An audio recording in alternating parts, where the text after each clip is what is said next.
A saudade.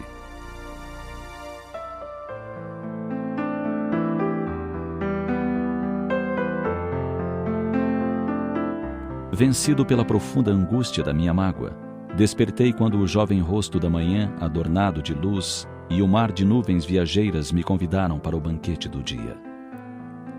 Levantei e percebi que não fora um pesadelo. A presença da sua ausência era a mais pura e triste realidade. Não sei dizer ao certo se é a presença da ausência ou a ausência da presença, ou talvez seja simplesmente saudade.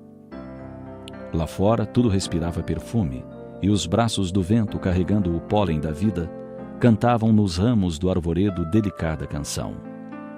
Saí a correr para fora, tentando fugir da furna escura dos meus padecimentos. A presença invisível do bem-amado fazia-me arder em febre de ansiedade, enquanto os pés ligeiros das horas corriam à frente, impondo-me fadiga e desconforto. Embriagado pela saudade, meu ser ansiava pela paz. Em vão, tentei exaurir as forças para livrar-me da dor, mas não conseguia libertar-me do punhal da melancolia, cravado no coração, e da lembrança da sua ausência.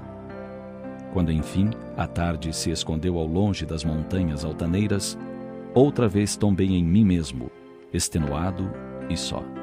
Naquele momento, desejei que o Todo-Poderoso me dominasse com os fortes recursos da soberana misericórdia, livrando-me de mim mesmo.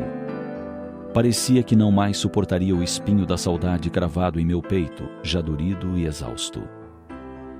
A ausência da sua presença queimava as fibras mais sutis da minha alma. E a presença da sua ausência me feria o coração dilacerado e só. A noite devorou o dia, e ao escancarar a sua boca negra, mostrou a primeira estrela engastada no manto escuro, vencendo as sombras. Minutos depois, miríades de astros brilhantes compuseram o diadema da vitória total da luz. Só então, solitário e meditativo, compreendi como a minha canção de dor chegara aos ouvidos do Criador, que me respondeu em vibrações fulgurantes de esperança à distância. Só então compreendi que não há escuridão que resista a um simples raio de luz, e decidi acender a chama da esperança em minha alma.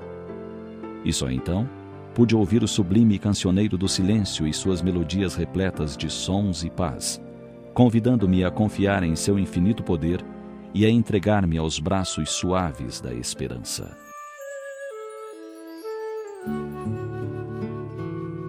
Se o manto escuro da saudade pesa sobre os seus ombros, ilumine-o com as pérolas da oração sincera em favor do bem-amado que partiu. Preencha a ausência da presença com a lembrança dos momentos compartilhados nas horas alegres e confie no reencontro feliz.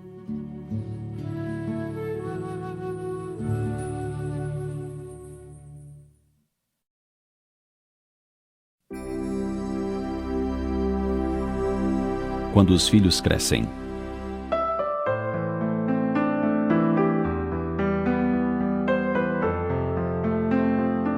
Há um momento na vida dos pais em que eles se sentem órfãos. Os filhos, dizem, crescem de um momento para o outro. É paradoxal. Quando nascem pequenos e frágeis, os primeiros meses parecem intermináveis. Pai e mãe se revezam à cata de respostas aos seus estímulos nos rostinhos miúdos. Desejam que eles sorriam, que agitem os bracinhos, que sentem, fiquem em pé, andem, tudo é uma ansiosa expectativa. Então um dia, de repente, ei-los adolescentes. Não mais os passeios com os pais nos finais de semana, nem férias compartilhadas em família. Agora tudo é feito com os amigos. Olham para o rosto do menino e surpreendem os primeiros fios de barba, como a mãe passarinho descobre a penugem nas asas dos filhotes. A menina se transforma em mulher. É o momento dos voos para além do ninho doméstico. É o momento em que os pais se perguntam: onde estão aqueles bebês com cheirinho de leite e fralda molhada? Onde estão os brinquedos do faz-de-conta, os chás de nada, os heróis invencíveis que tudo conseguiam em suas batalhas imaginárias contra o mal? As viagens para a praia e o campo já não são tão sonoras. A cantoria infantil e os eternos pedidos de sorvetes, doces, pipoca foram substituídos pelo mutismo, ou a conversa animada com os amigos com quem compartilham sua alegria. Os pais se sentem órfãos de filhos. Seus pequenos cresceram sem que eles possam precisar quando. Ontem, eram crianças trazendo a bola para ser consertada. Hoje, são os que lhes ensinam como operar o computador e melhor explorar os programas que se encontram à disposição. A impressão é que dormiram crianças e despertaram adolescentes, como num passe de mágica. Ontem, estavam no banco de trás do automóvel. Hoje, estão ao volante, dando aulas de correta condução no trânsito. É o momento da saudade dos dias que se foram tão rápidos. É o momento em que sentimos que poderíamos ter deixado de lado afazeres sempre contínuos e brincado mais com eles, rolando na grama, jogando futebol. Deveríamos tê-los ouvido mais, deliciando-nos com o relato de suas conquistas e aventuras, suas primeiras decepções, seus medos. Tê-los levado mais ao cinema, desfrutando das suas vibrações ante o heroísmo dos galãs da tela. Tempos que não retornam, a não ser na figura dos netos que nos compete esperar. Pais, estejamos mais com nossos filhos. A existência é breve e as oportunidades preciosas. Tudo mais que tenhamos e que nos preencha o tempo não compensará as horas dedicadas aos espíritos que se amoldaram nos corpos dos nossos pequenos para estar conosco. Não economizemos abraços, carícias, atenções, porque nosso procedimento para com eles lhes determinará a felicidade do crescimento proveitoso ou a tristeza dos dias inúteis do futuro.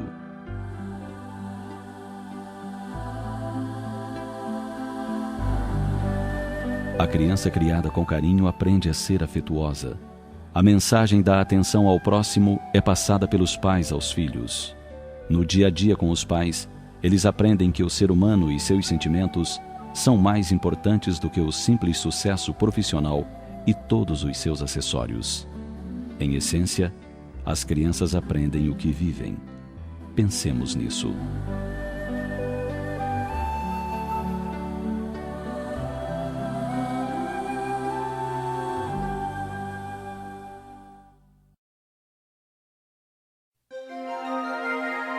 O valor de um sorriso.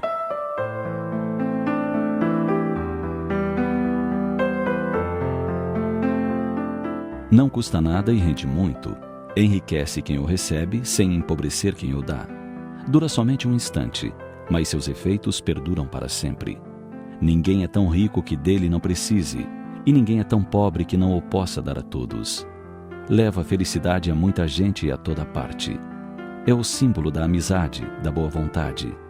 É alento para os desanimados, repouso para os cansados, raio de sol para os tristes, consolo para os desesperados. Não se compra, nem se empresta. Nenhuma moeda do mundo pode pagar seu valor. Você já sabe do que se trata? Trata-se do sorriso. E não há ninguém que precise tanto de um sorriso como aqueles que não sabem mais sorrir. Aqueles que perderam a esperança, os que vagueiam sem rumo, os que não acreditam mais que a felicidade é algo possível. É tão fácil sorrir. Tudo fica mais agradável se em nossos lábios houver um sorriso. Tudo fica mais fácil se houver nos lábios dos que convivem conosco um sorriso sincero. Alguns de nós pensamos que só devemos sorrir para as pessoas com as quais simpatizamos. São tantas as que cruzam nosso caminho diariamente. Algumas com o senho carregado por levar no íntimo as amarguras da caminhada áspera. Poderemos colaborar com um sorriso aberto no mínimo, para que essa pessoa se detenha e perceba que alguém lhe sorri, já que o sorriso é um alento. Sorrir ao atender os pequeninos que acorrem nos semáforos à procura de moedas. É tão triste ter que mendigar, e mais triste ainda é receber palavras e gestos agressivos como resposta. Se é verdade que essa situação nos incomoda, não é menos verdade que não gostaríamos de estar no lugar deles. Eles são tão pequeninos. Se tem a malícia dos adultos, é porque os adultos os induzem a isso. Mas no íntimo, são inocentes treinados para parecer espertos em meio às situações mais adversas. O sorriso é uma arma poderosa, da qual nos podemos servir em todas as situações. Se ao levantarmos pela manhã cumprimentarmos os familiares com um largo sorriso, nosso dia certamente será melhor, mais alegre.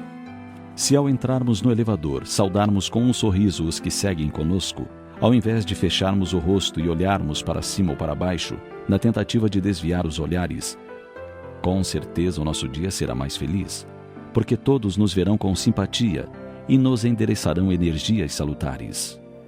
O sorriso é sempre bom para quem sorri e melhor ainda para quem o recebe. O sorriso tem o poder de fazer mais amena a nossa caminhada. Dessa forma, se não temos o hábito de levar a vida sorrindo, comecemos a cultivá-lo e veremos que, sem que mude a situação à nossa volta, nós, intimamente, nos sentiremos mais felizes. Você sabia que o senho carregado, ou seja, a cara amarrada, como se costuma dizer, traz ao corpo um desgaste maior do que o promovido pelo sorriso? Isto quer dizer que quando sorrimos, utilizamos menos músculos e fazemos menos esforços. Assim sendo, até por uma questão de economia, é mais vantajoso sorrir.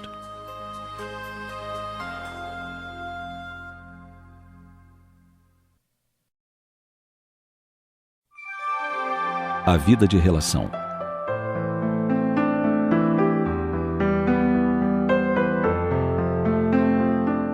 Em O Livro dos Espíritos de Allan Kardec encontramos a seguinte pergunta feita aos espíritos: a vida social está em a natureza? E os benfeitores responderam: certamente. Deus fez o homem para viver em sociedade. Não lhe deu inutilmente a palavra e todas as outras faculdades necessárias à vida de relação. Não sendo o homem portador de faculdades completas, lógico é que, mediante o interrelacionamento social, elas se completem para o seu bem-estar e progresso. Dessa forma, as oportunidades de convívio nos são oferecidas desde cedo. O lar é nossa primeira experiência de vida em sociedade e onde aprendemos as lições básicas de interrelacionamento. Depois vem a escola e, em seguida, o trabalho profissional. E é no ambiente de trabalho que passamos grande parte da nossa existência, convivendo geralmente com pessoas que, em princípio, nos são estranhas. Todavia, se é nesse ambiente que passamos boa parte da vida, por que não torná-lo o mais agradável possível? Devido à falta de cuidado e atenção, muitos de nós fazemos do local de trabalho um verdadeiro campo de guerra. Substituindo a cooperação pela competição, sofremos e fazemos sofrer, numa ânsia insana de galgar lugares de destaque. Esquecidos de que não somos conhecedores de tudo e que podemos fazer da cooperação uma forma de fortalecimento da equipe, desejamos fazer carreira solo. Quando Jesus, o grande sábio da humanidade, se referiu à fortaleza do feixe de varas, era exatamente a união e a cooperação que ele se reportava. Solidários, seremos união. Separados uns dos outros pela sede de competição, seremos meros pontos de vista. O reino animal nos dá excelentes exemplos de convivência pacífica e cooperação entre seres de espécies diferentes. Recentemente, vimos um vídeo que mostrava um camarão e um peixe numa parceria perfeita. O peixe podia ver, mas não tinha moradia. O camarão era cego, mas possuía uma grande toca para se abrigar. Mesmo sem a linguagem articulada, ambos acertaram um sistema perfeito de cooperação mútua. Enquanto o camarão trabalhava ampliando as galerias da toca, o peixe ficava vigiando a entrada. Se surgisse um perigo, o peixe imediatamente entrava e impedia que o camarão fosse até o exterior. E quando o camarão saía para se alimentar dos musgos existentes no exterior da toca, mantinha uma antena encostada no dorso do peixe e, ao menor movimento, ambos se refugiavam imediatamente. E quanto a nós, que possuímos a fala e todas as outras faculdades necessárias à vida de relação, como as temos utilizado? Seria importante que nos detivéssemos um pouco para pensar ou repensar nosso comportamento, já que estamos adentrando os portais do século XXI.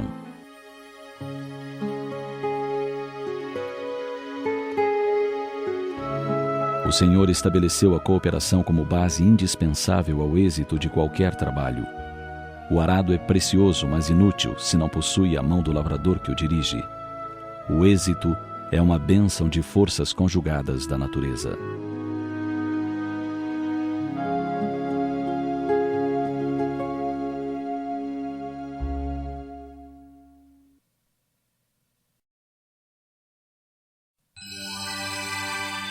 Um ponto negro.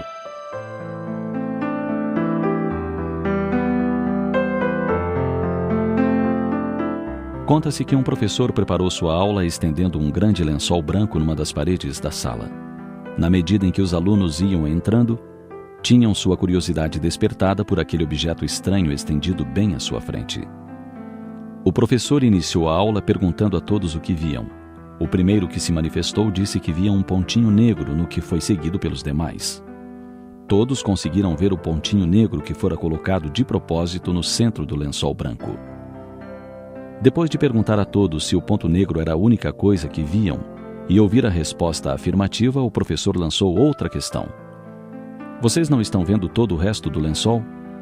Vocês conseguem somente ver o pequeno ponto preto e não percebem a parte branca, que é muito mais extensa? Naquele momento, os alunos entenderam o propósito da aula: ensinar a ampliar e educar a visão para perceber melhor o conjunto e não ficar atento somente aos pormenores ou às coisas negativas. Essa é, na maior parte das vezes, a nossa forma de ver as pessoas e situações que nos rodeiam. Costumamos dar um peso exagerado às coisas ruins e pouca importância ao que se realiza de bom.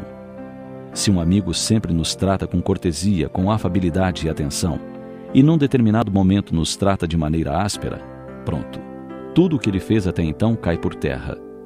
Já nos indignamos e o conceito que tínhamos dele até então muda totalmente. É como se nossos olhos só pudessem ver o pequeno ponto negro. Não levamos em conta a possibilidade de nosso amigo ou amiga estar precisando da nossa ajuda. Não nos damos conta de que talvez esteja com dificuldades e por isso nos tratou de forma diferente. Temos sido tão exigentes com os outros. Mas se somos nós que estamos indispostos, todos têm que suportar nosso mau humor, nossa falta de cortesia. Um casal completava seus 60 anos de matrimônio e uma das netas perguntou à avó: "Vozinha, como é que a senhora aguentou o vovô até hoje? Ele é uma pessoa muito difícil de tolerar." A vovó, com um sorriso de serenidade, respondeu à neta: "É simples, minha filha. Eu sempre tive comigo uma balança imaginária. Colocava num dos pratos as coisas ruins que seu avô fazia. No outro prato da balança eu depositava as coisas boas. E o prato sempre pendia para o lado das coisas boas." Nós também fazemos uso da balança imaginária. Mas muitas vezes, o peso que atribuímos às coisas ruins é desproporcional, e a balança tende a pender mais para esse lado. Vez que outra, é importante que façamos uma aferição em nossa balança para verificar se ela não está desregulada, pendendo muito para o lado dos equívocos. Saibamos valorizar as boas ações. Não façamos como os alunos que só viam o ponto negro no centro de um enorme lençol branco.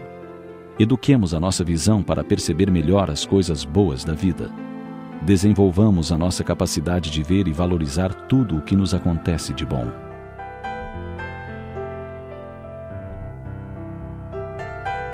Você sabia que os benfeitores da humanidade recomendam que sejamos severos para conosco mesmos e indulgentes para com o nosso próximo? Contrariando tal recomendação, a maior parte das vezes somos indulgentes para conosco e muito severos para com os equívocos alheios. Vale a pena meditar nos ensinos que nos chegam do alto. Vale a pena que exercitemos o perdão aos semelhantes. E vale também a pena que sejamos mais exigentes conosco, buscando sempre melhorar nosso comportamento.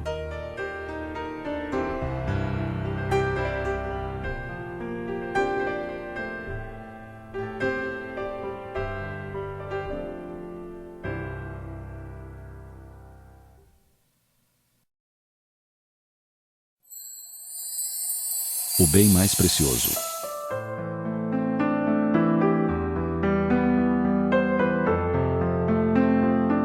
Conta o folclore europeu que há muitos anos atrás um rapaz e uma moça apaixonados resolveram se casar. Dinheiro eles quase não tinham, mas nenhum deles ligava para isso. A confiança mútua era a esperança de um belo futuro, desde que tivessem um ao outro. Assim, marcaram a data para se unir em corpo e alma. Antes do casamento, porém, a moça fez um pedido ao noivo: "Não posso nem imaginar que um dia possamos nos separar, mas pode ser que, com o tempo, um se canse do outro, ou que você se aborreça e me mande de volta para meus pais. Quero que você me prometa que, se algum dia isso acontecer, me deixará levar o bem mais precioso que eu tiver então." O noivo riu, achando bobagem o que ela dizia, mas a moça não ficou satisfeita enquanto ele não fez a promessa por escrito e a assinou. Casaram-se. Decididos a melhorar de vida, ambos trabalharam muito e foram recompensados. Cada novo sucesso os fazia mais determinados a sair da pobreza e trabalhavam ainda mais. O tempo passou e o casal prosperou. Ambos conquistaram uma situação estável e cada vez mais confortável e finalmente ficaram ricos. Mudaram-se para uma ampla casa, fizeram novos amigos e se cercaram dos prazeres da riqueza. Mas, dedicados em tempo integral aos negócios e aos compromissos sociais, pensavam mais nas coisas do que um no outro. Discutiam sobre o que comprar, quanto gastar, como aumentar o patrimônio, mas estavam cada vez mais distanciados entre si. Certo dia, enquanto preparavam uma festa para amigos importantes, discutiram sobre uma bobagem qualquer e começaram a levantar a voz, a gritar, e chegaram às inevitáveis acusações. "Você não liga para mim", gritou o marido. "Só pensa em você, em roupas e joias. Pegue o que achar mais precioso, como prometi, e volte para a casa dos seus pais. Não há motivo para continuarmos juntos." A mulher empalideceu e encarou-o com um olhar magoado, como se acabasse de descobrir uma coisa nunca suspeitada. "Muito bem", disse ela baixinho. "Quero mesmo ir embora. Mas vamos ficar juntos esta noite para receber os amigos que já foram convidados." Ele concordou. A noite chegou. Começou a festa com todo o luxo e a fartura que a riqueza permitia. Alta madrugada. O marido adormeceu exausto. Ela então fez com que o levassem com cuidado para a casa dos pais dela e o pusessem na cama. Quando ele acordou na manhã seguinte, não entendeu o que tinha acontecido. Não sabia onde estava. E quando sentou-se na cama para olhar em volta, a mulher aproximou-se e lhe disse com carinho: "Querido marido, você prometeu que se algum dia me mandasse embora, eu poderia levar comigo o bem mais precioso que tivesse no momento. Pois bem, você é e sempre será o meu bem mais precioso. Quero você mais que tudo na vida, e nem a morte poderá nos separar." Envolveram-se num abraço de ternura e voltaram para casa mais apaixonados do que nunca.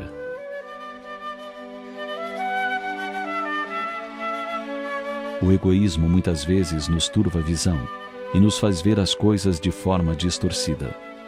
Faz-nos esquecer os verdadeiros valores da vida e buscar coisas que têm valor relativo e passageiro. Importante que no dia a dia façamos uma análise e coloquemos na balança os nossos bens mais preciosos e passemos a dar-lhes o devido valor.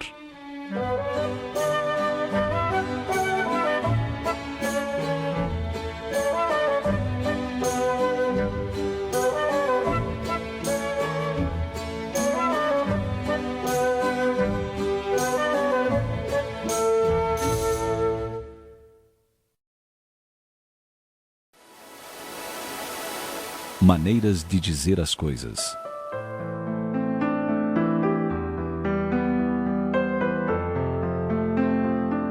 Uma sábia e conhecida anedota árabe diz que certa feita um sultão sonhou que havia perdido todos os dentes. Logo que despertou, mandou chamar um adivinho para que interpretasse seu sonho. "Que desgraça, senhor!" exclamou o adivinho. "Cada dente caído representa a perda de um parente de vossa majestade." "Mas que insolente!" gritou o sultão enfurecido. "Como te atreves a dizer-me semelhante coisa? Fora daqui!" Chamou os guardas e ordenou que lhe dessem 100 açoites. Mandou que trouxessem outro adivinho e lhe contou sobre o sonho. Este, após ouvir o sultão com atenção, lhe disse: "Excelso senhor, grande felicidade vos está reservada. O sonho significa que é vez de sobreviver a todos os vossos parentes." A fisionomia do sultão iluminou-se num sorriso, e ele mandou dar 100 moedas de ouro ao segundo adivinho. E quando este saía do palácio, um dos cortesãos lhe disse admirado: "Não é possível. A interpretação que você deu foi a mesma que o seu colega havia feito. Não entendo por que ao primeiro ele pagou com 100 açoites e a você com 100 moedas de ouro."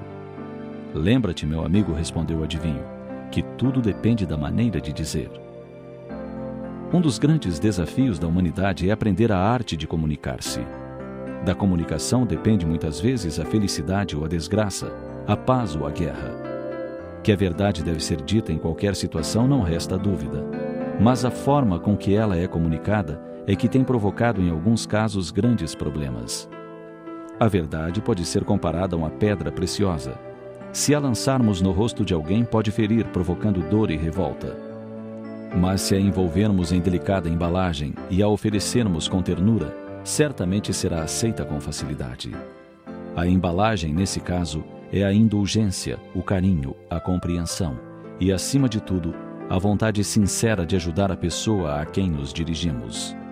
Ademais, será sábio de nossa parte se, antes de dizer aos outros o que julgamos ser uma verdade, dizê-la a nós mesmos diante do espelho. E conforme seja a nossa reação, podemos seguir em frente ou deixar de lado o nosso intento. Importante mesmo é ter sempre em mente que o que fará diferença será a maneira de dizer as coisas.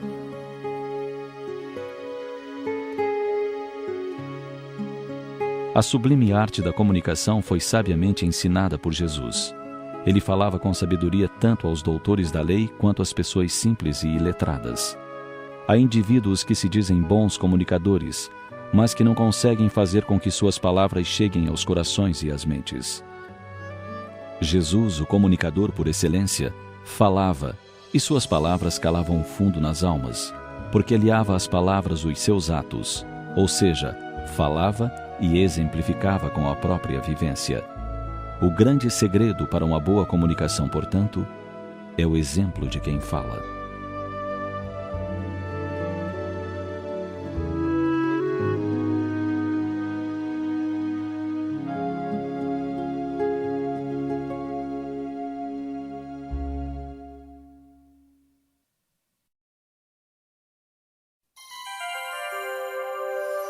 O homem e a mulher.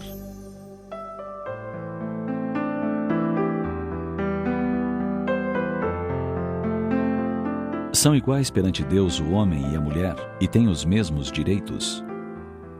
Essa pergunta foi feita no século passado por Allan Kardec aos espíritos superiores, e a resposta deles foi uma contra-pergunta. Não outorgou Deus a ambos a inteligência do bem e do mal e a faculdade de progredir? Os benfeitores lançaram em pleno século XVIII um desafio para a sociedade da época, que tinha no homem um ser superior à mulher, a quem esta devia obediência e respeito. É incontestável que homens e mulheres têm os mesmos direitos, com variações apenas quanto às funções que cabe a cada um junto à sociedade. Sobre essa questão, Kardec perguntou aos espíritos: as funções a que a mulher é destinada pela natureza terão importância tão grande quanto as deferidas ao homem? Eis a resposta: sim, maior até. É ela quem lhe dá as primeiras noções de vida. Nessa afirmativa dos benfeitores, fica claro que a maternidade é uma das funções que cabe à mulher, bem como as primeiras noções de educação. Victor Hugo, poeta e romancista francês que viveu no século passado, escreveu uma belíssima página sobre o homem e a mulher, que vai aqui reproduzida.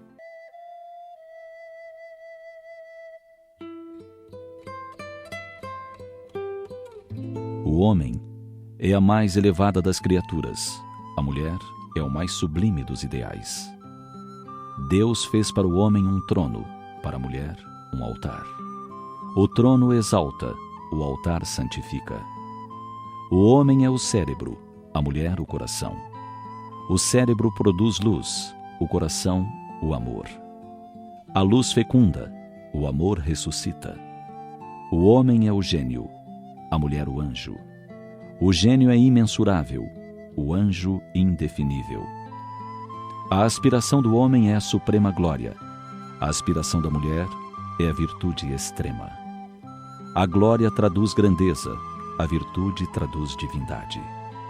O homem tem supremacia, a mulher a preferência. A supremacia representa a força, a preferência o direito. O homem é forte pela razão, a mulher é invencível pela lágrima. A razão convence, a lágrima comove. O homem é capaz de todos os heroísmos, a mulher de todos os martírios. O heroísmo enobrece, o martírio sublima. O homem é o código, a mulher o evangelho. O código corrige, o evangelho aperfeiçoa. O homem é um templo, a mulher um sacrário. Ante o templo nos descobrimos, ante o sacrário ajoelhemo-nos. O homem pensa, A mulher sonha. Pensar é ter cérebro. Sonhar é ter na fronte uma auréola. O homem é um oceano. A mulher, um lago. O oceano tem a pérola que o embeleza. O lago tem a poesia que o deslumbra. O homem é a águia que voa. A mulher, o rouxinol que canta. Voar é dominar o espaço. Cantar é conquistar a alma. O homem tem um farol, a consciência. A mulher tem uma estrela, a esperança. O farol guia, a esperança salva. Enfim, o homem está colocado onde termina a terra. A mulher, onde começa o céu.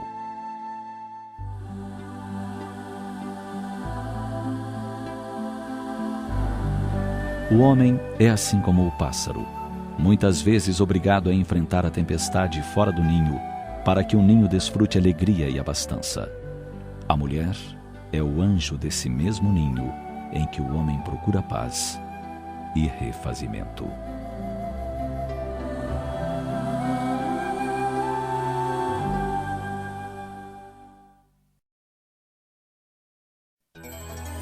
Diário de uma criança que não nasceu.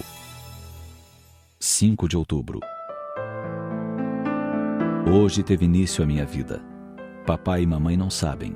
Eu sou menor que um alfinete, contudo, sou um ser individual. Todas as minhas características físicas e psíquicas já estão determinadas. Terei os olhos de papai e os cabelos castanhos e ondulados da mamãe. E isso também é certo. Eu sou uma menina. 19 de outubro. Hoje começa a abertura de minha boca. Dentro de 1 ano poderei sorrir quando meus pais se inclinarem sobre meu berço. A minha primeira palavra será mamãe. Seria verdadeiramente ridículo afirmar que eu sou somente uma parte de minha mãe. Isso não é verdade, pois sou um ser individual. 25 de outubro. O meu coração começou a bater. Ele continuará sua função sem parar jamais, sem descanso, até o fim dessa minha existência. De fato, é isso uma grande dádiva de Deus. 2 de novembro. Os meus braços e as minhas perninhas começaram a crescer até ficarem perfeitas para o trabalho. Isto requererá algum tempo, mesmo depois de meu nascimento. Assim que for possível, enroscarei meus bracinhos no pescoço da mamãe e lhe direi o quanto eu a amo. 20 de novembro. Hoje, pela primeira vez, minha mãe percebeu pelo seu coração que me traz em seu seio. Acho que ela teve uma grande alegria. 28 de novembro. Todos os meus órgãos estão completamente formados. Eu sou muito grande. 2 de dezembro. Logo mais poderei ver, porém meus olhos ainda estão costurados com um fio. Luz, cor, flores. Como deve ser magnífico! Sobretudo, enche-me de alegria o pensamento de que deverei ver minha mãe. Oh, se não tivesse que esperar tanto tempo, faltam ainda mais de 6 meses. 12 de dezembro. Crescem-me os cabelos e as sobrancelhas. Já imagino como minha mãe ficará contente com a sua filhinha. 24 de dezembro. O meu coraçãozinho está pronto. Deve haver crianças que nascem com o coração defeituoso. Neste caso, precisam sujeitar-se a delicada cirurgia para corrigir o defeito. Graças a Deus, o meu coração não tem nenhuma anomalia. E serei uma menina cheia de vida e forças. Todos ficarão alegres com meu nascimento. 28 de dezembro. Hoje minha mãe amanheceu diferente, está um pouco angustiada. Mas uma coisa é certa, nós vamos sair para um passeio. Creio que ela quer se distrair um pouco, talvez comprar roupinhas para mim. É isso mesmo, estamos saindo para algum lugar. E acho que estamos entrando em uma clínica. Deve ser para checar se a minha saúde vai bem. Que ótimo! Quando eu sair daqui, direi à minha mamãe o quanto lhe sou grata. O médico está chegando. Mas esses instrumentos não são para um exame. Não, mamãe, não deixe que ele se aproxime. Ai, que horror! Esta é uma clínica de aborto. Socorro, socorro! Deixem-me nascer. Ninguém escuta meus gritos e meus sonhos de felicidade. Minha vontade de ver a luz, as flores, as cores. Tudo acabado. Sim, hoje minha mãe me assassinou. Pense nisso. A história é dramática e triste, mas infelizmente se repete diariamente nas clínicas de aborto do nosso país ou em casas de pessoas que se alimentam com o dinheiro ganho com o sangue de vítimas indefesas. Hoje, já não se pode mais alegar que o feto não é um ser individual distinto da mãe, pois a ciência afirma o contrário todos os dias. Assim, tanto quem pratica o aborto, quanto quem o consente, deverão responder perante as leis divinas sobre esse crime. Pensemos nisso.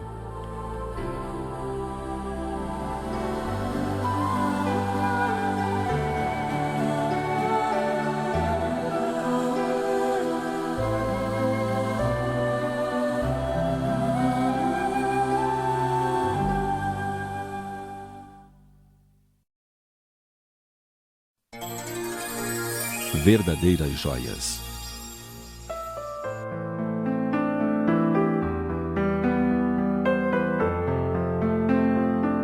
Narram a lenda romana do século II a.C. que uma matrona romana de nome Cornélia tinha 2 filhos. Certo dia, chamou os meninos que brincavam no jardim e lhes disse que naquele dia deveriam receber a visita de uma amiga para jantar. Ela era muito rica e viria para lhes mostrar suas joias. Quando a mulher chegou, ambos os irmãos arregalaram os olhos ao ver os anéis que trazia nos dedos, os braceletes nos braços, as correntes de ouro que contornavam seu pescoço e os fios de pérolas que cintilavam nos seus cabelos. Olharam para sua mãe, que trajava uma túnica branca sem adereços e na cabeça trazia somente suas tranças enroladas. Um servo trouxe uma caixa e a colocou sobre a mesa. E ante a surpresa dos meninos, a mulher lhes mostrou rubis vermelhos como sangue, safiras azuis como o céu, esmeraldas verdes como o mar e diamantes que luziam ao sol.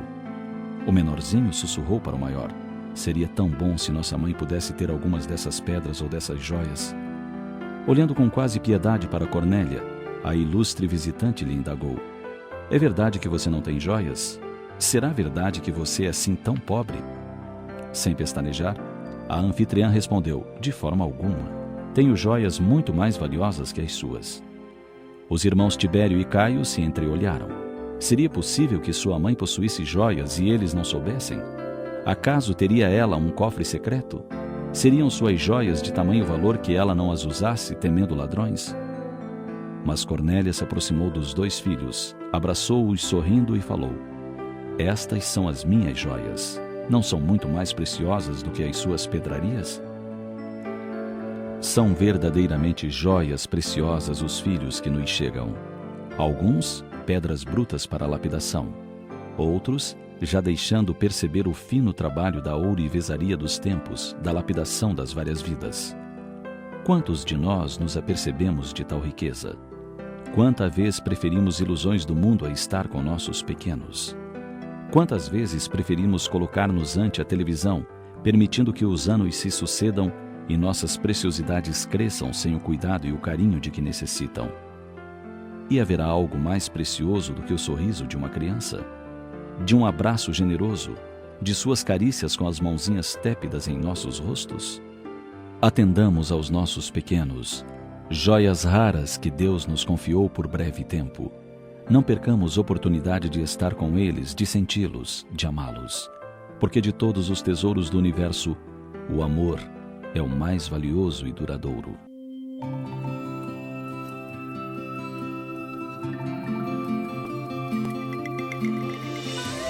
Você sabia que Cornélia era mãe de Tibério e Caio Graco, que se tornaram estadistas em Roma? E que quando o povo romano erigia estátuas em honra dos irmãos, nunca esquecia de prestar tributo à mulher que os ensinara a ser sábios e bons?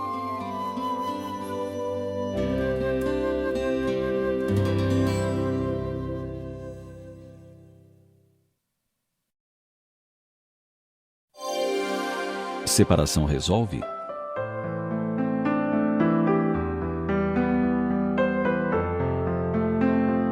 Os dias atuais têm testemunhado muitas separações conjugais. Nós perguntamos e gostaríamos que você respondesse com toda sinceridade: a separação resolve?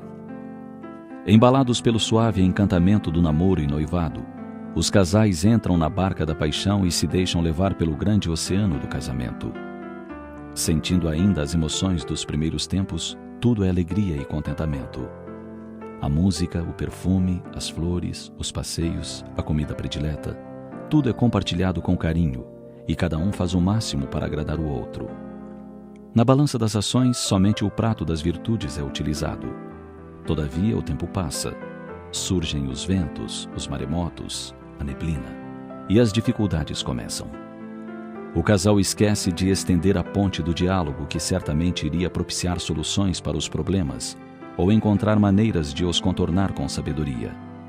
Surgem os conflitos. E na balança das ações começa a pesar mais o prato das imperfeições. Perguntamo-nos, como pôde aquela alma tão querida de outrora se transformar em uma pessoa cheia de defeitos? E a outra seguramente faz-se os mesmos questionamentos a nosso respeito. Cada um se isola num canto da barca, buscando resolver o próprio problema. O que antes era compartilhado com carinho e doçura, agora é tratado de forma egoísta e muitas vezes injusta. É bem certo que o suave encantamento do início não é mais o mesmo. Todavia, ele ainda está lá, basta que o busquemos. Iremos descobrir que, com o passar do tempo, os sentimentos amadureceram, se transformaram em amizade, em companheirismo, em afeto verdadeiro. Vale a pena que repensemos a nossa situação relativamente ao casamento. Vale a pena lembrar que os que estamos em família não estamos juntos por conta do acaso. Se o esposo ou esposa não é bem o que desejamos, lembremos de que é o melhor que Deus pôde nos oferecer para que cresçamos juntos. Se a barca do nosso casamento está navegando por mares difíceis e as neblinas densas dos problemas o ameaçam, pensemos nos frutos dessa união, os filhos que se somaram a nós. Busquemos colocar na balança todos os momentos de alegria compartilhada, as pequenas coisas que nos faziam rir antes, as tantas vezes que o outro nos acarinhou os cabelos nos momentos amargos, os chás feitos com ternura nos dias de enfermidade, as preces dirigidas a Deus em nosso favor, os cabelos brancos adquiridos juntos, os quilinhos a mais, os vincos na face, os filhos amados.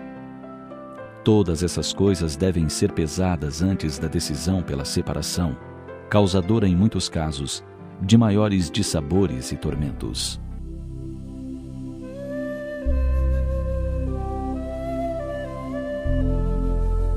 Nesses tempos de dificuldades, quando as pessoas buscam a separação por motivos fúteis, lembre-se de que talvez os dois juntos superem os obstáculos com mais facilidade, se somarem ao invés de dividir. E se o fato já estiver consumado, não se desespere, busque amar e compreender, rogando a Deus que o abençoe, abençoando também os demais familiares, que são também, antes de tudo, filhos de Deus. Pense nisso.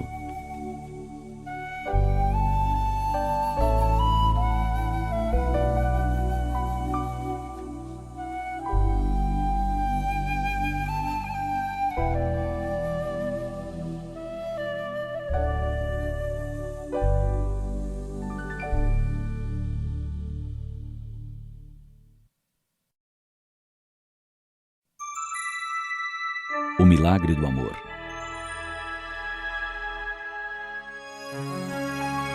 Percebendo as árduas lutas por que passam seus irmãos na face da terra, um espírito benfeitor ditou uma mensagem que intitulou O Milagre do Amor, e que é mais ou menos assim.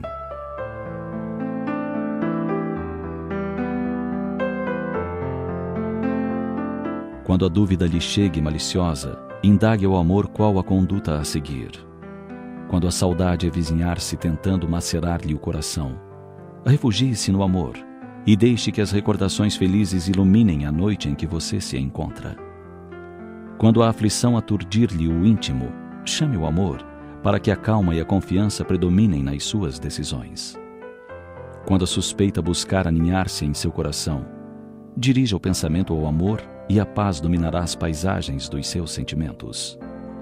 Quando a cólera acercar-se da sua emotividade, recorde-se do amor, e suave balada de entendimento se lhe fará ouvida na acústica da alma. Quando o abandono ameaçar estraçalhar-lhe os sonhos, ferindo-lhe a alma, busque o amor, que lhe dará fortaleza para prosseguir, embora a sós. Em qualquer situação, dirija-se ao amor. Só o amor possui o correto entendimento de todas as coisas e fala em silêncio a linguagem de todos os idiomas. O brilho de um olhar, um sorriso de esperança, um gesto quase imperceptível, um movimento rítmico, um aceno, a presença do ausente, um toque. A música de uma palavra só, o amor logra transformar em bênção. Feito de pequenos nadas, o amor é a força eterna que embala o príncipe no leito dourado e o órfão na palha úmida.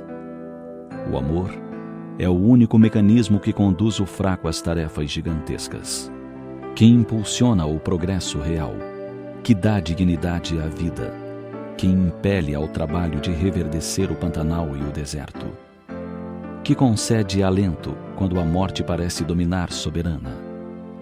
O amor é vida, sem o qual perderia o sentido e a significação. Quando se ama, a noite coroa-se de astros e o dia se veste de sorrisos. O amor colore a palidez do sofrimento e o erradica.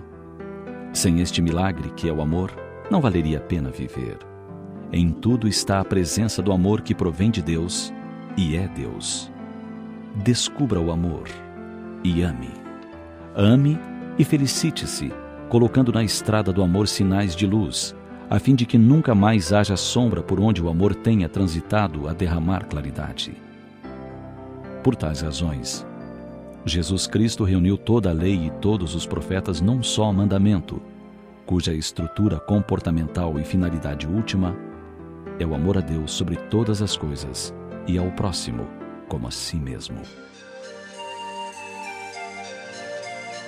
O amor é de essência divina, e todos nós, do primeiro ao último, temos no fundo do coração a centelha desse fogo sagrado. Portanto, não tenhamos medo de amar.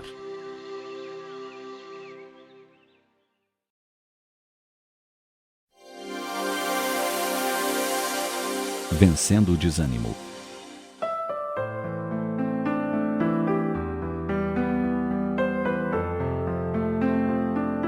O grande carro de luxo parou diante do pequeno escritório à entrada do cemitério e o chofer uniformizado dirigiu-se ao vigia. "Você pode acompanhar-me, por favor? É que minha patroa está doente e não pode andar", explicou. "Quer ter a bondade de vir falar com ela?" Uma senhora de idade cujos olhos fundos não podiam ocultar o profundo sofrimento esperava no carro. "Sou a senhora Adams", disse-lhe. "Nestes últimos 2 anos mandei-lhe $5 por semana." "Para as flores", lembrou o vigia. "Justamente, para que fossem colocadas na sepultura de meu filho." "Vim aqui hoje", disse um tanto consternada, "porque os médicos me avisaram que tenho pouco tempo de vida. Então, quis vir até aqui para uma última visita e para lhe agradecer." O funcionário teve um momento de hesitação, mas depois falou com delicadeza. "Sabe, minha senhora, eu sempre lamentei que continuasse mandando o dinheiro para as flores." "Como assim?", perguntou a dama. "É que, a senhora sabe, as flores duram tão pouco tempo. E afinal, aqui ninguém vê." "O senhor sabe o que está dizendo?", retrucou a senhora Adams. "Sei, sim, senhora. Pertenço a uma associação de serviço social, cujos membros visitam os hospitais e os asilos. Lá sim é que as flores fazem muita falta. Os internados podem vê-las e apreciar seu perfume." A senhora deixou-se ficar em silêncio por alguns segundos. Depois, sem dizer uma palavra, fez um sinal ao chofer para que partissem. Meses depois, o vigia foi surpreendido por outra visita, duplamente surpreendido, porque desta vez era a própria senhora que vinha guiando o carro. "Agora, eu mesma levo as flores aos doentes", explicou-lhe com um sorriso amável. "O senhor tem razão. Os enfermos ficam radiantes e fazem com que eu me sinta feliz. Os médicos não sabem a razão da minha cura, mas eu sei. É que reencontrei motivos para viver. Não esqueci meu filho, pelo contrário, dou as flores em seu nome e isso me dá forças." A senhora Adams descobrira o que quase todos não ignoramos, mas muitas vezes esquecemos. Auxiliando os outros, conseguir auxiliar-se a si própria.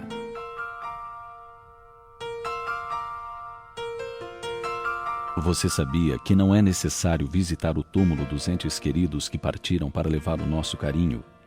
É que eles definitivamente não estão ali onde foi enterrado o corpo físico.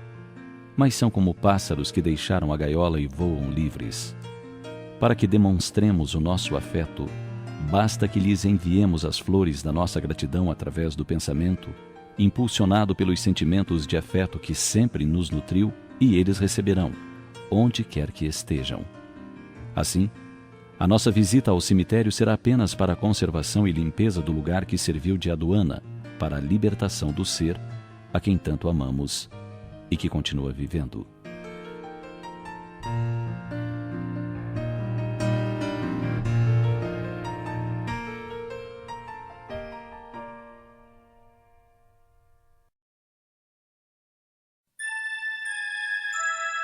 Lar, um lugar para voltar.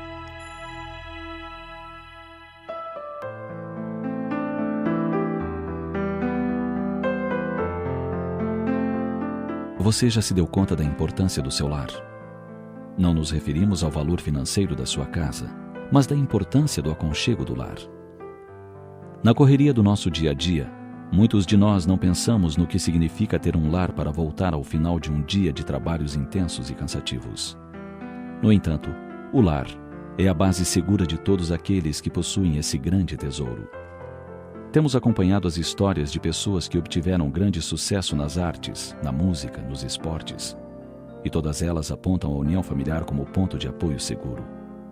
Existem pessoas que lutaram com dificuldades, passaram por necessidades de toda ordem, mas lograram êxito graças ao carinho e à dignidade dos pais, que ofereceram suporte para vencer os obstáculos. Por essa razão, o lar é um elemento indispensável como base para uma carreira de sucesso. Não importa o tamanho da construção, nem o material de que é feito, mas importa que seja um verdadeiro ninho de amor, afeto e amizade. Pode ser uma mansão ou uma tapera, um bangalô ou um barraco singelo. Pode faltar o pão, mas não deve faltar o abraço de ternura de uma mãe dedicada. Pode faltar uma cama confortável, mas não devem faltar os braços fortes de um pai que ampara e orienta. Pode faltar o luxo, mas não deve faltar o toque delicado de uma mãe caprichosa. Pode faltar muita coisa, mas não pode faltar o diálogo amigo que estreita os laços e se faz ponte de entendimento em todas as situações. A casa pode ser frágil e não oferecer resistência contra a chuva fria, mas o lar deve ser bastante resistente para suportar as investidas das drogas e de todos os vícios. A construção pode balançar com os açoites dos ventos impiedosos, mas o lar deve se manter firme, mesmo diante das investidas mais ásperas da indignidade e da desonra. Se você nunca havia pensado nisso, pense agora. E à noitinha, enquanto o sol se despede do dia e o manto escuro da noite se estende sobre a cidade, e você, vencido pelo cansaço, avistar seu lar de portas abertas e um familiar de braços abertos a dizer: "Olá, como foi o seu dia?", você perceberá como é importante poder voltar para casa.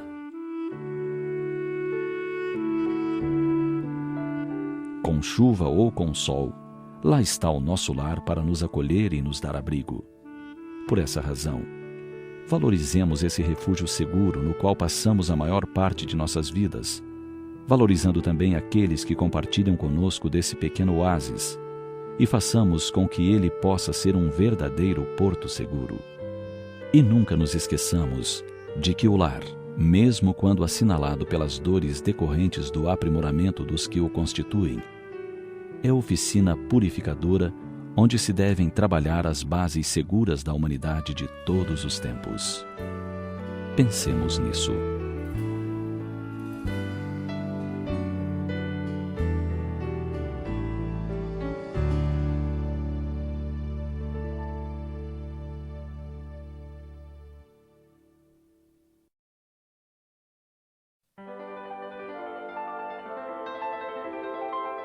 Amanhã é Natal.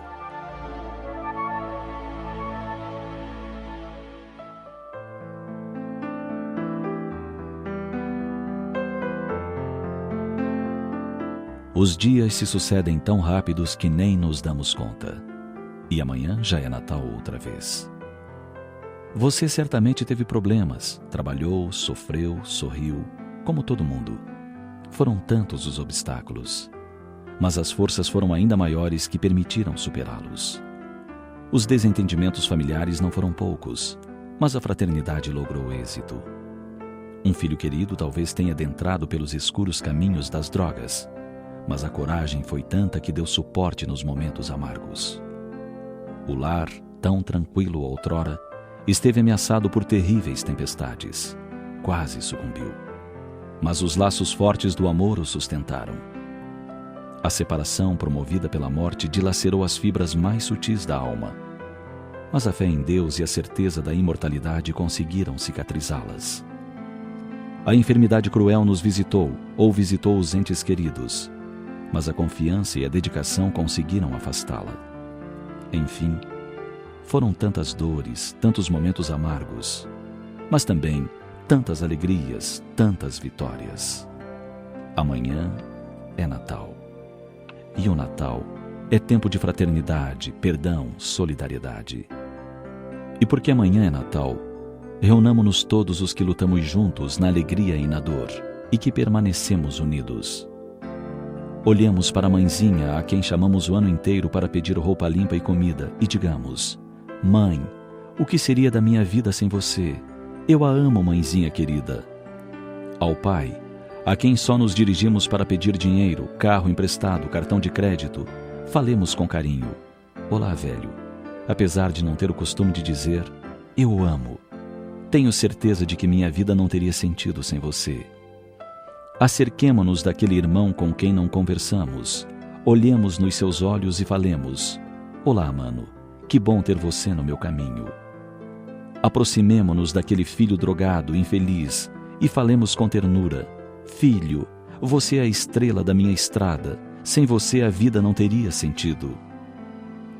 E porque amanhã é Natal, busquemos a serviçal doméstica que chega ao nosso lar muitas vezes antes do sol nascer e só vai embora depois que o último filho chega do colégio para lavar a louça e deixar tudo em ordem. E digamos: Minha amiga, precisamos uns dos outros. Que bom poder contar com você por mais um ano. E porque amanhã é Natal, olhemos para nosso patrão e falemos como ele tem sido importante em nossa vida, pois nos ajuda a ganhar o pão de cada dia. E porque amanhã é Natal, busquemos um lar pobre, onde a fome insiste em se fazer presente, e a expulsemos, ainda que por um dia. Levemos uma alimentação saborosa temperada com o nosso mais puro afeto e permaneçamos por algum tempo junto aos habitantes, irmãos financeiramente mais carentes do que nós.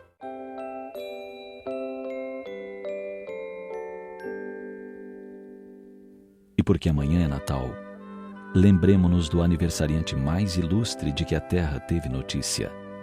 Arrebentemos os laços da discórdia que porventura haja entre os familiares e amigos e abracemo-nos com ternura. E porque amanhã é Natal, mostremos ao aniversariante que a sua vinda à terra não foi em vão. Roguemos que nos perdoe por tê-lo crucificado e deixemos que ele nos abrace e nos aconchegue junto ao seu coração magnânimo.